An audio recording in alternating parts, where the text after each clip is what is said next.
প্রধানমন্ত্রী তারেক রহমান সাহেব যে ভদ্রতা দেখাচ্ছেন, তিনি যেভাবে নীরবতা পালন করছেন এবং প্রায় সব ক্ষেত্রেই নিত্য নতুন চমক তৈরি করছেন। আর কন্যাকে রাজনীতিতে তিনি অগ্রগামী করছেন। তারপর বড় বড় চেয়ারের পরিবর্তে ছোট ছোট চেয়ারে বসে তিনি কাজ সারছেন, যেখানে সেখানে গাড়ি থামিয়ে দিচ্ছেন, যেখানে ইচ্ছা সেখানে তিনি হেঁটে হেঁটে চলে যাচ্ছেন। বইমেলা থেকে তিনি হেঁটে সচিবালয়ে চলে আসলেন। এই ধরনের কাজ তিনি যত বেশি করছেন, ধরে নিতে হবে যে তিনি দীর্ঘমেয়াদে ক্ষমতায় থাকার জন্য জনগণের যে সন্তোষ, বিশ্বাস এবং আস্থা অর্জনের চেষ্টা করছেন। এটি তার রাজনীতির একটি দিক। এটির কাউন্টার যে দিক, এটি যদি আপনি কল্পনা করেন, তাহলে আপনি দেখতে পাবেন যে ইতিমধ্যে তিনি যে সিদ্ধান্তগুলো নিয়েছেন খুবই দ্রুত, এত দ্রুত যেটি তার প্রতিপক্ষ কল্পনাও করতে পারেন। তিনি যেভাবে পুলিশে পরিবর্তন এনেছেন, যেভাবে সেনাবাহিনীতে পরিবর্তন এনেছেন, বিচার বিভাগে পরিবর্তন এনেছেন, মন্ত্রণালয়গুলো সাজিয়েছেন, একজন মন্ত্রীর পেছনে একাধিক উপদেষ্টা, একজন মন্ত্রীর পেছনে একাধিক প্রতিমন্ত্রী যেভাবে লাগিয়ে দিয়েছেন, তাতে করে দাপট দেখাবে, লম্ফজম্প দেখাবে, হাম্বিতম্বি দেখাবে বা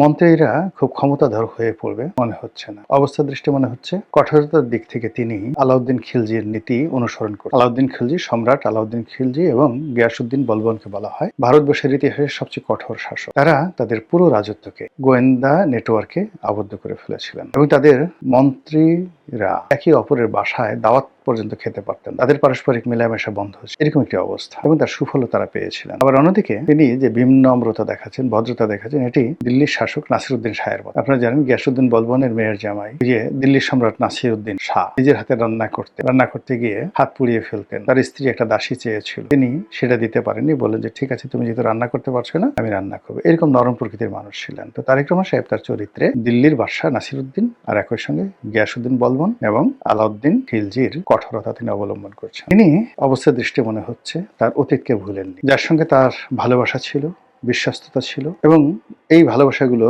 যেগুলো এখনো পর্যন্ত অব্যাহত আছে, তাদের সবাইকে তিনি তার আশেপাশে রেখেছেন। আর যাদের সঙ্গে তার অতীতে ভালোবাসা ছিল কিন্তু এখন ভালোবাসা নেই, তিনি ইতিমধ্যেই এরকম একটা ব্যক্তিত্ব প্রদর্শন করছেন যে অনেকের ঘুম হারাম হয়ে গেছে। আগে যারা হাওয়া ভবনের সাথে সংশ্লিষ্ট ছিল কিন্তু এখন নেই। আগে যারা বিএনপি চেয়ারপারসনের সঙ্গে ভালো সম্পর্ক ছিল কিন্তু এখন বিএনপি চেয়ারপারসন নেই এবং তারাও বিএনপি রাজনীতির সঙ্গে নন। তাদের সবাই দোয়া ইউনূস পড়তেছে যে ইউনূসের জমানাতে আমরা এসেছিলাম, ভালোই তো ছিলাম। এরকম একটা দ্বৈত যখন অবস্থা চলছে, তখন রাজনৈতিক কর্তৃপক্ষ হিসেবে যারা প্রকাশ্যে আছেন তাদের অবস্থা কি হবে? সঙ্গতির কারণে এদের উপরে তাপ আসবে, চাপ আসবে। ইতিমধ্যে আপনারা দেখেছেন যে রুমিন ফারহানা তার নির্বাচনী এলাকায় ব্যাপকভাবে লাঞ্ছিত হয়েছেন, অপমানিত হয়েছেন, এবং এভাবে যদি চলতে থাকে তিনি এই ঢাকাতেও আগামীতে খোলামেলা চলাফেরা করতেন। আওয়ামী লীগ জমানাতে যেভাবে দিদার শেখ হাসিনাকে গালাগাল করতেন, যেভাবে ডক্টর মোহাম্মদ ইউনূসের জমানাতে গালাগাল করতেন, এমনকি ডক্টর মোহাম্মদ ইউনূসের জমানাতে যেভাবে বিএনপির সমালোচনা করতেন, সেটা অবস্থা দৃষ্টি মনে হচ্ছে তিনি পারবেন না, একেবারেই পারবেন না। তিনি যতই হাঁসের মালিক হন,